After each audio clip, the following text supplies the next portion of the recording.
Well, now come on in here, sugar. Set yourself down easy. If you've got a lamp on, you might want to turn it low, because tonight's story is about a light that don't belong to this world, or maybe never did. Now, folks ask this question all the time. Is the Gurdon ghost light a haunting, or just some strange trick of nature?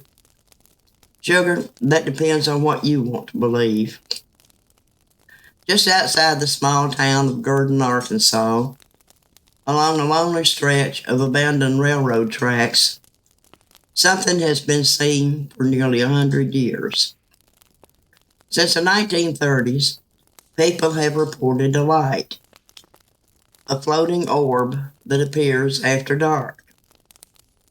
Most say it's bluish-white, about the size of a lantern flame. Others swear it turns orange. A few claim it grows larger. It hovers a few feet above the ground, drifts back and forth, and sometimes moves away when you try to follow it. It's been photographed, filmed, televised. Nobody denies it exists. What nobody agrees on is what it is. The most popular tale goes back to the railroad days. Some say a worker was struck and killed on the tracks one dark night, his head severed from his body. And ever since, his spirit walks those rails, carrying a lantern, searching for what he lost. But there's another story, one with names, dates, and blood. In December of 1931, during the worst days of the Great Depression, a railroad foreman named William McLean got into an argument with one of his workers, Lewis McBride. Jobs were scarce, tempers were short. McBride wanted more hours. The railroad couldn't give them.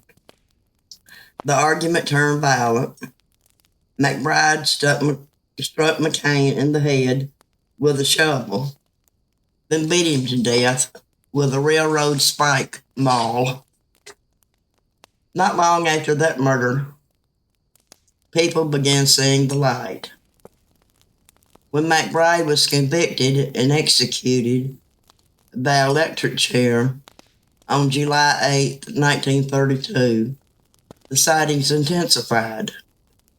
That's when folks started whispering that the light wasn't just a legend. It was McCain's ghost, still walking his section of track, lantern glowing in the dark. Now, there are those who say it's nothing supernatural at all. Some claims it's headlights from cars on Interstate 30. But that highway wasn't built until the 1970s, and the light was seen decades before.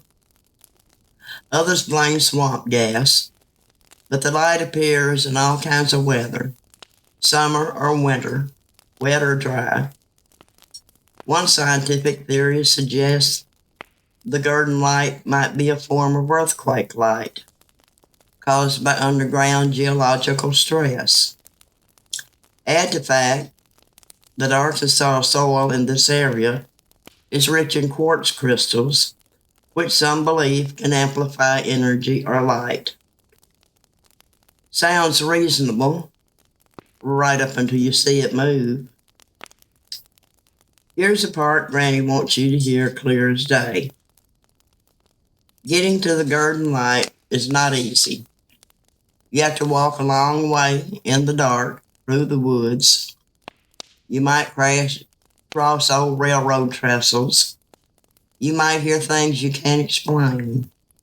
And there won't be any street lights or friendly porch lights to guide you back. Just you, the tracks, and whatever is watching. So is the Gurdon ghost light a restless spirit? A tragic echo of violence and loss? Or is it the land itself, remembering something we'd rather forget? I don't reckon anyone truly knows. But I will tell you this, sugar. Some lights don't mean safety. Some lights don't want to be followed. So if you ever find yourself standing on those tracks at night and you see a glow moving just ahead of you, think twice before you chase it. Some things are better left right where they are.